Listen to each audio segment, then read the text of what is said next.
3/4 time for time may change me, I can't trace time. And it gives us this lovely shift in the song when we go back to the 4/4 for the rest of it. Very subtle, it's not ostentatious, but it's the kind of thing that Bowie could do and which fitted beautifully with the context of the song.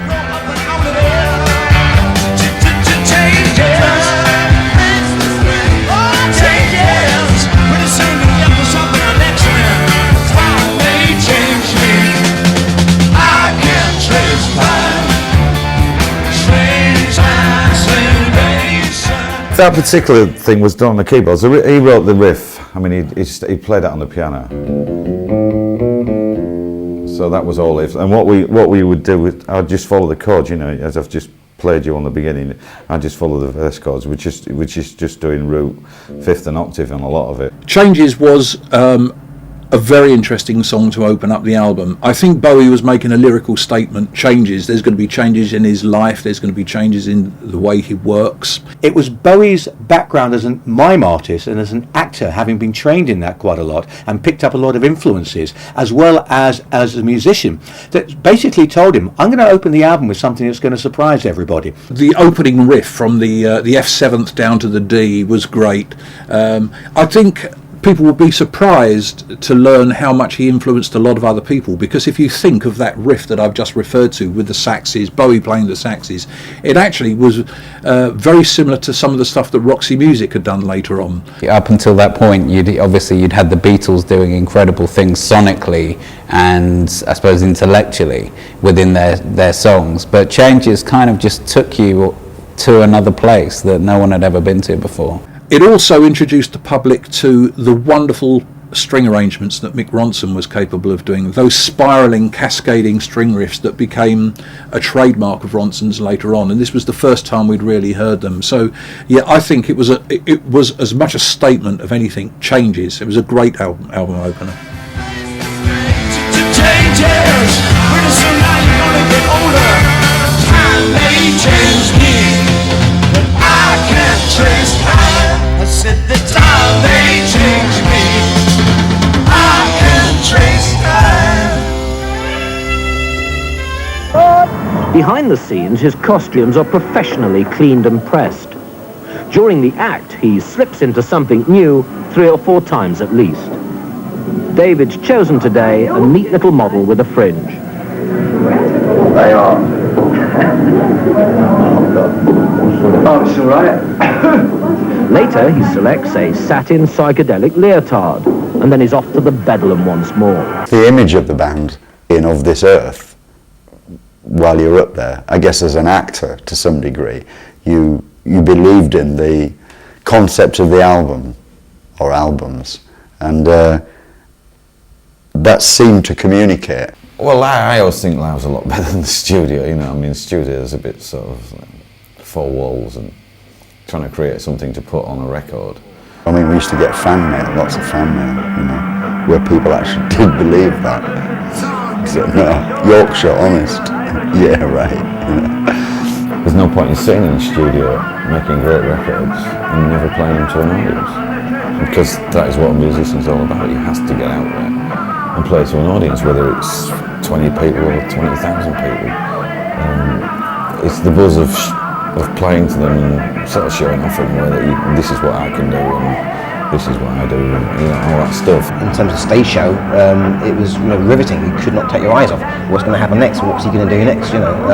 It wasn't just a sort of long-haired guy singing down the mic. He was sort of a really pretty strange-looking guy, you know, the makeup and the whole concept of Ziggy Stardust is like a sort of fairly out there kind of, you know, if you write down on paper it looks mad and crazy, but it works really well. If you locked yourself in the studio and just wrote songs and the band just did studio work, I don't think it'd last very long. You know, it'd drive you mad. The act itself is exciting. Unseen lighting men and sound mixers provide the stage effects. And then, of course, there's Bowie. Tantalising, mocking, outrageous. In reality, he's more of a showman than a freak. Hollywood razzmatazz has come to the world of beat. Oh, well, I look on my watch, it's 9:25, and I think, oh God, I'm still alive. Should be on the fans were, I mean, we spoke to a lot and kept in touch with a lot of them, and it seemed to open a door for them to create, to experiment with clothes and looks and how they their own creates. It made it sort of okay to do things, whereas they hadn't thought about it before. This was, I guess, so wild and odd that they probably thought, well, I've got odd ideas and I've always wanted to do that, but I didn't know. So that was good. That was a good aspect of it.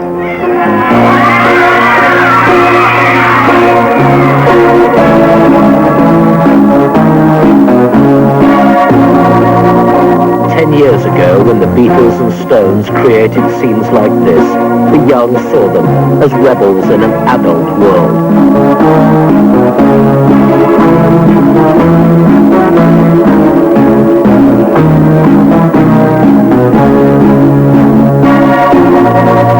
Bowie's appeal lies in rebellion too, only he must be more outrageous, for public tastes have changed. When he dresses up and plasters his face, the kids of today see it as his way of flaunting convention, and they respect him for it. It's worth wondering, though, what the beat age will spawn next, when someone like David Bowie isn't even freakish enough to shock us anymore.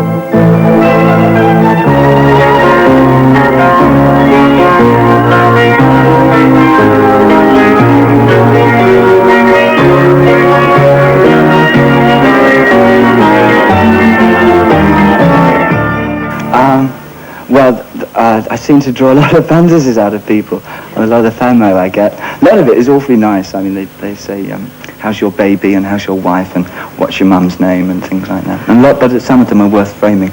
We're in San Francisco, and we'd just come off stage, and we had like jeans and t-shirts on, just chilling out, and three guys bulled up and they had roller skates on, dresses, beards, full makeup, earrings, the works, and they just stood in front of Mick, Trevor and I, and one guy just went, "Gee man, you're really weird," and we went, "What?" It was like unbelievable, and they actually saw that we were weird, and we looked at them and went, "You're joking, man," Most of the reasons that I do what I do is because I just like startling people. Startling? Yeah. Something to do. England has a marvellous habit of being able to dissipate everything through this marvellous media. And long hair quickly got dissipated. I mean, I used to be able to stop traffic quite easily by just walking down the street. No more than that, just because I had long hair. I'm a real trooper, This is my life, really, writing or performing. There's not much else I want. It's the biggest kick I know. I know with the drugs, and you get a different kind of buzz off those, but stage is something else. It's partaking of people. I'm very much a character when I go on stage, I feel. I mean, like an actor? Yeah, I believe in my part all the way down the line, right the way down. But I do play it for all it's worth, because that's the way I do my stage thing. That's part of what Bowie's supposedly all about. I'm an actor. We toured America with Ziggy. The first American tour, we went out there for 3 months, and we did, I think it was 12 concerts in 3 months. We started off playing in a little place in Boston to, I think it was 200 people. And I always remember Tony DeFries saying, when we come back, there was a big hall next door that held 10,000 people, and we were playing in this small one that held 500. He says, we'll play that hall at the end of this tour, we'll play in that hall. And we did, we came back and did 2 nights sold out, 20,000 people.